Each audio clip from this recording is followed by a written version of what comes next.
복음은 결국 승리합니다. 라는 제목으로 주의 말씀을 증거하겠습니다. 사도행전은 크게 두 부분으로 나눌 수 있습니다. 1장부터 12장까지와 13장부터 마지막 28장까지입니다. 앞부분의 주인공은 베드로이고 뒷부분의 주인공은 바울입니다.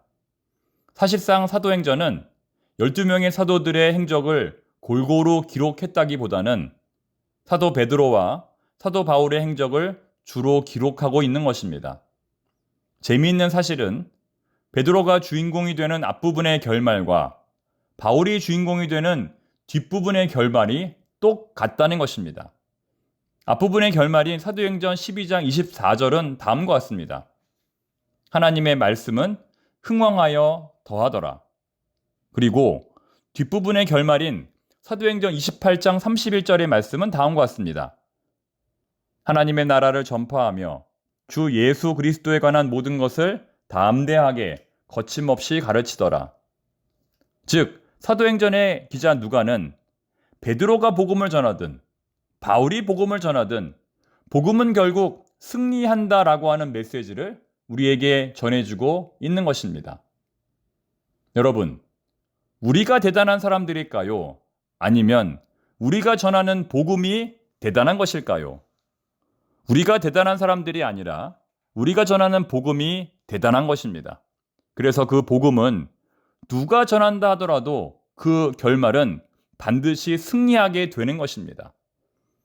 지금 한국교회가 패배하고 있는 것처럼 보입니다. 지금 한국교회가 쇠퇴하고 있는 것처럼 보입니다. 그러나 확실한 것은 한국교회의 패배가 복음의 패배는 아니라는 것입니다. 한국교회의 패배가 하나님 나라의 패배는 아니라는 것입니다. 오히려 한국교회가 가지고 있는 복음이 변질되었기 때문에 한국교회가 패배한다고 보는 것이 더 정확할 것입니다. 여러분, 성경은 우리에게 말씀합니다. 복음은 결국 승리합니다. 라고. 복음은 결국 승리합니다. 라고 말씀합니다. 우리 청파동 교회, 정말 가진 것이 아무것도 없는 교회입니다. 그런 우리 청파동 교회가 이 어려운 시기에 살아남으려면 방법은 한 가지입니다. 복음을 붙드는 것, 가짜 복음이 아니라 성경이 말하는 진짜 복음을 붙드는 것, 그것이 바로 우리 청파동 교회가 이 어려운 시기에 살아남는 유일한 방법입니다. 진짜 복음은 그리스도의 남은 고난을 짊어지는 것입니다. 주님께서 예비하신 축복뿐만 아니라 주님께서 남겨두신 고난도 함께 짊어지는 것입니다. 오늘의 본문 사도행전 12장은 지금까지 교회가 겪어왔던 수많은 고난 가운데서도 가장 큰 고난을 기록하고 있습니다. 지금까지는 종교적인 차원에서 교회가 유대인들의 핍박을 받았습니다. 그러나 이제는 국가적인 차원에서 교회가 핍박을 당하고 있습니다. 본문에 나오는 헤롯 왕은 예수님의 탄생 당시의 왕이었던 헤롯 대왕의 손자입니다. 그는 로마 황제로부터 공식적으로 유대의 왕으로 임명을 받았습니다. 그는 로마에서 교육을 받았고 로마 황제로부터 호의적인 대우를 받았습니다. 그는 유대인들의 왕으로서 유대인들의 환심을 사기 위해 율법을 준수하는 행동을 하였습니다. 그 결과 교회의 핵심 인물인 야고보 사도를 칼로 목베어 죽였습니다. 이것이 좋은 반응을 얻자 헤롯은 더 많은 교회의 사도를 죽이려고 혈안이 됩니다. 그래서 베드로도 구속이 되고 교회는 국가적인 탄압 속에 정말 절체절명의 큰 위기를 맞이하게 됩니다. 다행히 베드로는 무교절을 맞아 사형 집행이 미루어졌습니다. 하지만 군인들은 만에 하나 일어날 일에 대비하여 철저하게 베드로를 감시하였습니다. 본문에 의하면 베드로를 군인 내식인 내패에게 맡겼다라고 기록하고 있습니다. 자, 무슨 말이냐면 이 말은 군인 4명이 한 개조로 된 4개의 조가 밤을 3시간씩 지켰다는 것입니다. 여러분 한번 생각해 보십시오. 군인 1명이나 2명이 밤새도록 베드로를 지킨 것이 아니라 무려 군인 16명이 서로 돌아가면서 베드로를 밤새도록 지켰다는 것입니다. 얼마나 철저하게 지켰다는 말입니까? 즉, 인간적인 관점으로 보면 베드로는 거기서 결코 벗어날 수 없었다는 것입니다. 야고보는 이미 처형되었고 이제 베드로의 처형도 눈앞으로 다가오고 있었던 것입니다. 이러한 상황에서 교회는 대체 무엇을 할 수 있었을까요? 이러한 상황에서 교회는 대체 무엇을 할 수 있었을까요? 교회는 기도밖에 할 수 없었습니다. 인간적으로 보면 기도하는 것은 너무나 무력한 행동입니다. 인간적으로 보면 기도하는 것은 너무나 연약한 행동입니다. 세상 사람들은 기도하는 우리 성도들의 모습을 보면 속으로 조롱하고 비웃을 것입니다.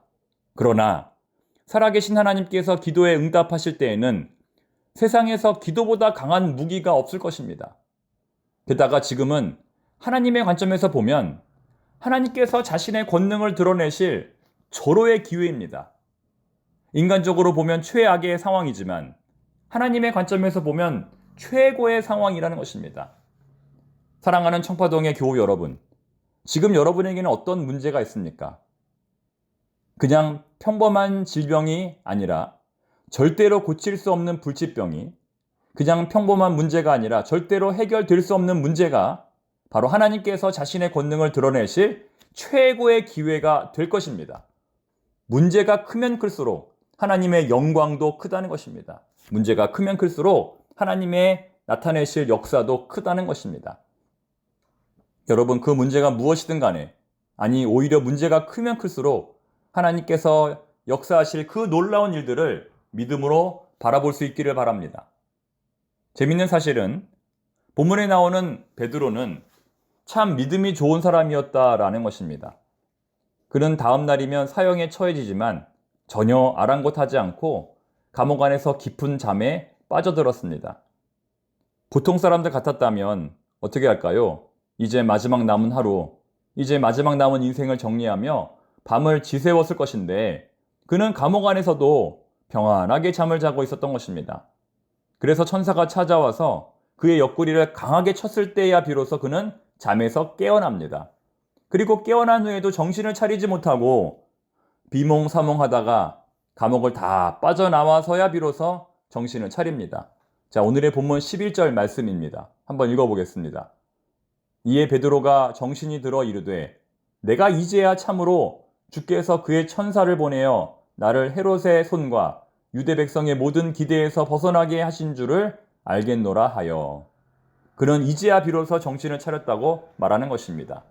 그리고 또 한 가지, 베드로는 이렇게 탈옥한 뒤에 집으로 가지 않고 어디로 갑니까? 교회로 갑니다. 왜 그랬을까요? 왜 그는 교회로 갔을까요? 성도들이 교회에서 자기를 위해 기도하고 있을 것이라고 생각했기 때문입니다. 자기는 비록 감옥에서 잠을 잤지만 성도들은 교회에서 자기를 위해 기도하고 있을 것이라고 그는 확신했던 것입니다. 그래서 실제로 교회에 가보니 어떻게 되었습니까? 정말 성도들이 자기를 위해 간절히 기도하고 있었습니다. 그때 베드로는 얼마나 마음이 뿌듯했을까요? 감옥에 있는 자신을 위하여 밤새도록 기도하는 성도들의 모습을 보며 베드로는 얼마나 큰 힘을 얻었을까요? 하지만 여러분, 반대로 베드로가 교회에 갔는데 아무도 없었다면, 다 집으로 돌아갔다면 어떻게 됐을까요? 그는 많이 실망했을 것입니다. 만약 제가 어느 날 새벽 기도 시간에 갑자기 어떤 사정이 생겨서 늦었습니다. 한 30분 정도 늦었다고 한번 생각해 보십시오. 자, 어떻게 될까요? 시간은 되었는데 담임 목사가 오지를 않는 겁니다. 자, 어떻게 될까요? 집으로 가야 될까요? 그런데 제가 만약 늦게라도 이렇게 왔는데 성도들이 기도하면서 저를 기다리고 있다면 저는 참 마음이 뿌듯할 것입니다. 그런데 성도들이 그 시간은 참지 못하고 다 집으로 돌아갔다면 제 마음이 얼마나 서운할까요? 여러분, 교회는 기도하는 곳입니다. 목회자가 있든지 없든지 간에 기도하는 곳입니다. 목회자가 기도하라고 해서 기도하는 것이 아니라 목회자가 기도하라고 하지 않아도 늘 깨어서 기도하는 것이 성도의 본분입니다. 그리고 모이면 누구를 위해서 가장 먼저 기도해야 할까요? 목회자를 위해서, 부족한 목회자를 위해서 기도해야 합니다. 오늘 본문의 성도들이 감옥에 갇힌 베드로를 위해서 기도한 것처럼 모이면 가장 먼저 목회자를 위해서 기도해 주시기 바랍니다. 담임 목사가, 그리고 여러 우리 목회자들이 교회를 잘 이끌어갈 수 있도록 가장 먼저 기도해 주시기 바랍니다. 그것이 바로 하나님께서 원하시는 성도의 본분입니다. 이제 내일의 본문이지만 교회를 완전히 파괴하려고 했던 헤롯 왕은 교회의 기도로 말미암아 그 모든 계획을 실패하게 되고 도리어 그 자신이 하나님의 심판을 받아 죽임을 당합니다. 결국 교회는 큰 위기와 어려움 속에서도 복음의 능력으로 말미암아 승리했던 것입니다. 여러분, 최후 승리는 교회의 것입니다. 최후 승리는 성도의 것입니다. 최후 승리는 기도하는 자의 것입니다. 오늘 하루도 이 믿음으로 끝까지 승리하는 저와 우리 모두가 되기를 바랍니다. 기도하겠습니다. 하나님 아버지, 최후 승리는 교회의 것입니다. 최후 승리는 성도의 것입니다. 최후 승리는 기도하는 자의 것입니다. 이 믿음을 기억하고 이 진리를 기억하고 어떠한 환난과 어려움이 다가오더라도 두려워하지 않고 복음의 능력으로 물리치는 청파동의 모든 성도들이 되게 하여 주시옵소서. 예수님의 이름으로 기도드립니다. 아멘.